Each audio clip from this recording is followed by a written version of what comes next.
नमस्कार श्रोतेहो, मी रुपाली पुरळकर कथा वाचन या आपल्या यूट्यूब चॅनलवर तुम्हा सर्वांचं मनापासून स्वागत करते. पुस्तक रानडे, गांधी आणि जीवना. लेखक डॉक्टर भीमराव रामजी आंबेडकर. भाग 5. समाज सुधारकांच्या नात्याने त्यांचा मार्ग सुखकर नव्हता. अनेक बाजूंनी तो रोखून धरण्यात आला होता. ज्या लोकांना सुधारण्याचा ते प्रयत्न करीत होते त्यांच्या श्रद्धा पुरातन काळात रुतून बसलेल्या होत्या. त्यांचे पूर्वज सर्वांपेक्षा अधिक शहाणे व सर्वश्रेष्ठ होते आणि या पूर्वजांनी रचून ठेवलेली समाजरचना अत्यंत आदर्श स्वरूपाची आहे अशी त्यांची पक्की श्रद्धा होती. रानडे यांना हिंदू समाजातील ज्या गोष्टी चुकीच्या व लाजिरवाण्या वाटत होत्या त्याच गोष्टी या लोकांना धर्माच्या अत्यंत पवित्र अशा आज्ञा वाटत होत्या. सामान्य माणसाची वृत्ती ही अशी होती. बुद्धिमान लोकात मतभेद होऊन त्यांची विभागणी 2 गटात झाली होती. त्यापैकी एका गटाचे लोक श्रद्धेने पुराणमतवादी पण राजकीय दृष्टीने उदासीन होते आणि दुसऱ्या गटाचे नेतृत्व कैलासवासी टिळकांनी केले. हे दोघेही रानड्यांच्या विरोधासाठी एकत्र आले आणि त्यांच्या कामात शक्य तितक्या अडचणी या दोघांनी निर्माण केल्या. त्यांनी समाज सुधारणेच्या कार्यात केवळ अवाढव्य अडचणी निर्माण केल्या इतकंच नाही तर प्रत्यक्ष अनुभव असे सांगतो की भारताच्या राजकीय सुधारणेचीही त्यांनी बरीच हानी केली. राजकीय दृष्ट्या उदासीन असलेला किंवा पुराणमतवादी गट हेगलेच्या तत्वज्ञानावर म्हणजे आदर्श प्रत्यक्षात उतरवणे आणि प्रत्यक्षाला आदर्शाचे रूप देणे या तत्वज्ञानावर विश्वास ठेवित होता. असे करण्यात त्यांनी विलक्षण प्रकारची चूक होती. हिंदूंची धार्मिक व सामाजिक रचना अशी आहे की तुम्ही त्यातील आदर्शांना प्रत्यक्षात उतरवण्यासाठी पुढे सरसावू शकत नाही, कारण त्यातील आदर्शच वाईट आहेत.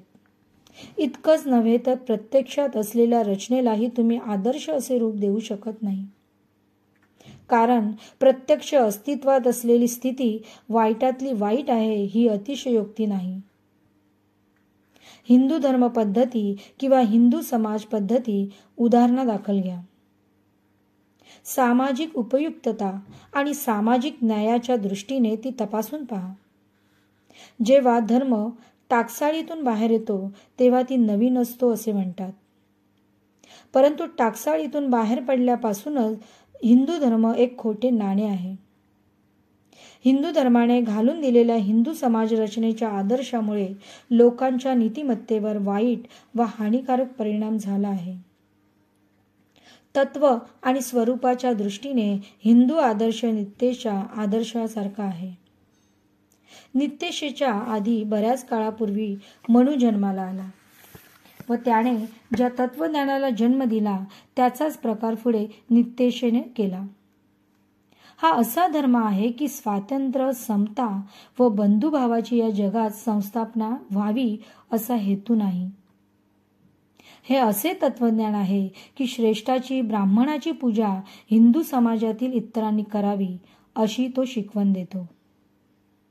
केवळ हा उच्च पुरुष ब्राह्मण व त्यांचा वर्ग उत्तम जीवन जगण्यासाठी व इतरांवर शासन चालवण्यासाठी जन्माला आला असा पुरस्कार ते तत्वज्ञान करते. इतर फक्त त्यांची सेवा करण्यासाठी जन्माला आले असून त्याचे अन्य काहीच कर्तव्य नाही. त्यांना स्वतःच्या व्यक्तिमत्वाचा विकास करण्याचा हक्कही त्यांना नाही. हिंदू धर्माचे हेच प्रमुख तत्व आहे. हिंदू तत्वज्ञान मग ते वेदांत असो की वैशेषिक असो, ते हिंदू धर्मात कोणत्याही प्रकारची ढवळाढवळ न करता आपल्याच मर्यादेत चकरा मारीत राहिले. त्यांना वरील तत्वाला आवाहन देण्याचे कधीही ध्येय झाले नाही. सर्व वस्तू ब्रह्मरूप आहे हे हिंदू तत्वज्ञान केवळ बुद्धिगम्य विषय होऊन राहिले. एका सामाजिक तत्वज्ञानाचे रूप त्याला कधीही प्राप्त झाले नाही. हिंदू तत्वज्ञानाजवळ अशा प्रकारची दुहेरी तत्वज्ञान होते. त्यांच्या म्हणूनच हे 2 प्रकारचे तत्वज्ञान प्रस्तुत करून आपल्या 2 हातात ते वेगवेगळे धारण केले होते. उजव्या हातात काय आहे याचा डाव्या हाताला पत्ता नाही. आपल्या असमंजसतेबद्दल हिंदूंना कधीही चिंता वाटली नाही. त्यांच्या सामाजिक पद्धतीपेक्षा अधिक वाईट गोष्ट दुसरी असू शकत काय? हिंदूंच्या तथाकथित चातुर्य वर्णाच्या आदर्शापासून जाती पद्धतीचा जन्म झाला. जन्मजात मूर्ख नसलेला कोणीही माणूस चातुर्वर्ण्य ही समाज रचनेची एक आदर्श पद्धती आहे. हे कसे मान्य करू शकेल? केवळ एकमेव वर्ग शिक्षणाला पात्र आहे. फक्त एकच वर्ग शस्त्रे धारण करण्यास पात्र समजला जातो. केवळ एकच वर्गाला व्यापार करण्याचे हक्क दिले जातात. एका वर्गाने सेवा करीत राहावे. याचे व्यक्तीवरील परिणाम उघड आहेत. ज्याला चरितार्थाची साधने उपलब्ध नाही तो आपल्या शिक्षणाचा दुरुपयोग करीत नाही. असा माणूस जगाच्या पाठीवर आढळणार आहे का? ज्याला संस्कृतीचा व शिक्षणाचा गंध नाही असा पराक्रमी पुरुष आपल्या शौर्याचा उपयोग विनाशासाठीच न करता संरक्षणासाठीच करेल. असे कोठेतरी आढळण्यासारखे आहे का? ज्या व्यापाराजवळ साठा करण्याच्या प्रवृत्तीशिवाय अन्य कोणतेही सद्गुण नाहीत असा व्यापारी पशुच्या पातळी इतका खाली उतरणार नाही असे उदाहरण दाखवून देता येईल का?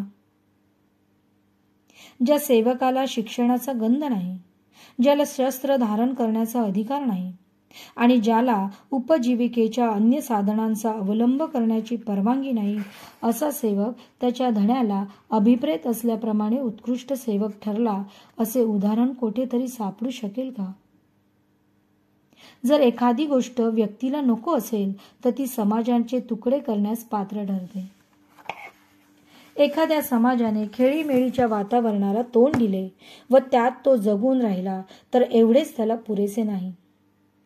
वादळी वातावरणाला सुद्धा तोंड देण्याची पात्रता त्याच्या ठिकाणी असावी लागते. अतिक्रमणाच्या वादळाला हिंदू समाज समर्थपणे तोंड देऊ शकतो का? तो देऊ शकत नाही हे स्पष्टच आहे. संरक्षणाकरिता असो की कुरापती असो, एखाद्या समाजाला आपल्या शक्ती कार्यान्वित करण्याची पात्रता असावी. वर्गामध्ये कार्य व कर्तव्य वाटून देऊन त्याला दुर्लभ्य बनवण्यात आलेले असल्यामुळे सर्व समाजाला एखाद्या उद्देशासाठी कार्यान्वित करण्याचा कोणता मार्ग उरला आहे? हिंदू समाज रचनानुसार 90% हिंदू ब्राह्मण, वैश्य आणि शूद्र हातात शस्त्रे धरू शकत नाहीत. संकटकाळी एखाद्या देशाचे सैन्यबळ वाढवण्यात जर तो देश असमर्थ ठरला तर त्या देशाचे संरक्षण व्हावे तरी कसे? बुद्धाने आपल्या अहिंसेच्या तत्वाद्वारे तसा नेहमी प्रचार करण्यात येत असला तरी हिंदू समाजाला निर्बल केलेले नसून हिंदू समाजाच्या पराभवाला व ऱ्हासाला ब्राह्मणी उपपत्तीतील चातुर्वर्ण्य कारणीभूत ठरले आहे. हिंदू समाजातील नीतिमत्ता खालावयास हिंदूचे धार्मिक व सामाजिक सिद्धांत कारणीभूत ठरले. हा माझा विधानाला तुमच्यापैकी काही लोक आक्षेप घेतील, परंतु सत्य काय आहे? हा आरोप नाकारला जाऊ शकतो? ज्या समाजात जवळ न जाण्यायोगे, ज्याची सावली अंगावर पडू नये याची काळजी घेण्यासारखे व आदर्शनीय लोक आहेत, असा एकतरी समाज जगाच्या पाठीवर आहे का? ज्यामध्ये गुन्हेगारी लोकांच्या टोळ्या असून अस्तित्वात आहेत, असा दुसरा एखादा समाज दाखवता येईल का? अजून जंगलात राहणारे, अजून कपडे कसे घालावेत याची जाणीव नसलेले पाषाण युगातील लोक जसेच्या तसे कोणातरी अन्य समाजात आजही आढळतील का? संख्येने ते किती आहेत? काही शेकड्यांचा किंवा काही हजारांचा हा प्रश्न आहे का? त्यांची संख्या क्षुल्लक स्वरूपाची असती तर बरे झाले असते असं मला वाटते. परंतु दुःखाची गोष्ट म्हणजे त्यांची संख्या कोट्यवधीमध्ये आहे. कोट्यवधी अस्पृश्य, कोट्यवधी आदिवासी, कोट्यवधी गुन्हेगार टोळ्यांचे लोक. कोणालाही ऐकून आश्चर्य वाटेल व तो म्हणेल हिंदू संस्कृती आहे की मानवतेवरील कलंक. हे सिद्धांतासंबंधी झाले. आता रानडे ज्या काळी रंगमंचावर अवतीर्ण झाले त्या काळी स्थिती कशी होती याचा विचार करूया. ब्रिटिशांचे राज्य भारतात आले त्यावेळी रानड्यांना त्या सामाजिक परिस्थितीला तोंड द्यावे लागले. तिच्या निकृष्टावस्थेची साधी कल्पना करणेही कठीण आहे. बुद्धिजीवी वर्गाच्या स्थितीपासून ती सुरुवात करता कोणताही संस्कृती तिच्या बुद्धिजीवी वर्गाच्या मार्गदर्शनावर व संगोपनावर अवलंबून असते. तेथे ब्राह्मणी तत्वज्ञानावर ती अवलंबून होती. जुन्या हिंदू कायद्यानुसार येथील ब्राह्मण वर्ग धर्मगुरूच्या पदाचा उपभोग घेत होता आणि त्यामुळे त्याने कोणाचा खून केला तरी त्याला मृत्यूदंड देण्यात येत नव्हता. ईस्ट इंडिया कंपनीने त्याच्या हक्काला 1817 पर्यंत मान्यता दिली होती. त्याला पृथ्वीवरील एक सर्वश्रेष्ठ स्थान देण्यात आल्यामुळे असे होत असे याबद्दल शंका नाही. परंतु ब्राह्मणांमध्ये अशा प्रकारचे कोणते तरी श्रेष्ठ तत्व त्या काळी उरले होते का? त्याच्या धंद्यातील उदात्तपणा पार निघून गेला होता. तो एक तापदायक प्राणी होऊन बसला होता. हा ब्राह्मण पद्धतशीरपणे समाजावर चरत होता व धर्मकारणातून नफा उफळीत होता. त्याने टणावरी निर्माण केलेली पुराणे आणि शास्त्रे हे त्याच्या मूल्यवान हत्याराचे कोठार असून याद्वारेच तो अडाणी, धर्मभोळ्या व सामान्य लोकांना मूर्ख बनवित होता, फसवीत होता आणि लुबाडत होता. या लहानशा भाषणामध्ये याची उदाहरणं देणे अशक्य आहे. आपल्या हक्काद्वारे, सवलतींद्वारे हिंदू लोकांकडून पैसा उकळण्यासाठी त्यांनी ज्या बळजबरीच्या मार्गाला पावित्र्याचा मुलामा दिला तेवढ्यांचाच मी उल्लेख करतो. ज्यांना याबद्दल माहिती हवी असेल त्यांनी 1795च्या नियमाची प्रस्तावना वाचावी. तिच्यानुसार जेव्हा जेव्हा ब्राह्मणाला एखाद्याकडून त्याच्या इच्छेविरुद्ध काही वस्तू हवी असेल तेव्हा तेव्हा तो आपल्या शरीराला चाकूने वा वस्त्राने कापणे किंवा विष खाण्याची धमकी देणे यासारख्या अनेक बळजबरीच्या मार्गाचा वापर आपला स्वार्थी हेतू सिद्धीस नेण्याच्या दृष्टीने करीत असे. हिंदूंवर बळजबरी करण्याचे आणखी काही अद्भुत व निर्लज्जपणाचे उपाय ब्राह्मण अंमलात आणीत होते. एखाद्या गृहस्थाच्या घरासमोर हा ब्राह्मण एक कुरे म्हणजे गोल आकाराची झोपडी रचून तयार करीत असे व त्याच्या आत एक म्हातारी स्त्री ठेवीत असे. जर त्या गृहस्थाने इच्छित वस्तू दिली नाही तर या कुऱ्याला आग लावून आतील वृद्ध स्त्रीला जाळून टाकण्याची धमकी देत असे. ही पद्धत तर सर्रास रूढ होती. अशाच प्रकारची दुसरी अशीही युक्ती होती की आपल्या मुलांना व पत्नीला त्या गृहस्थाच्या नजरेसमोर ठेवीत असे व त्यांचा शिरच्छेद करण्याची धमकी देत असे. तिसऱ्या युक्तीचे नाव द्रुणा असे होते. यामध्ये त्या गृहस्थाच्या घराच्या पायरीवर बसून उपोषण करण्यात येत असे. हे तर काहीच नाही. ब्राह्मण आणि अब्राह्मणांच्या पत्नीशी सर्वप्रथम समागम करण्याचा आपला हक्क असल्याचे सुद्धा सांगितलेले आहे. ही रूढी कालिकतच्या झोमोरीन घराण्यात आणि वैष्णवांच्या वल्लभचारी पंथामध्ये जारी होती. ब्राह्मणांनी अवनतीची एवढी भयंकर खोल दरी गाठली होती. बायबल म्हणते, जर मिठानेच आपली चव सोडली तर त्याला खारटपणा कसा आणावा. त्या काळी हिंदू समाजाची नैतिक बंधने भयानक मर्यादेपर्यंत घसरली. याबद्दल आश्चर्य मानण्यासारखे काही नाही. अखेर या नैतिक अधोगतीला पायबंद घालण्याची ईस्ट इंडिया कंपनीला 1819 साली एक कायदा पास करावा लागला. या कायद्याची प्रस्तावना म्हणते की मोह घालण्यासाठी स्त्रियांचा सर्रास उपयोग करण्यात येत होता आणि वेश्या व्यवसायासाठी स्त्रिया व मुली पळवून नेण्यात येत होत्या. त्या काळी अनेक कुटुंबाची वाताहत अशा पद्धतीने सर्रास होत होती. लोकमतातला तेव्हा कसलाच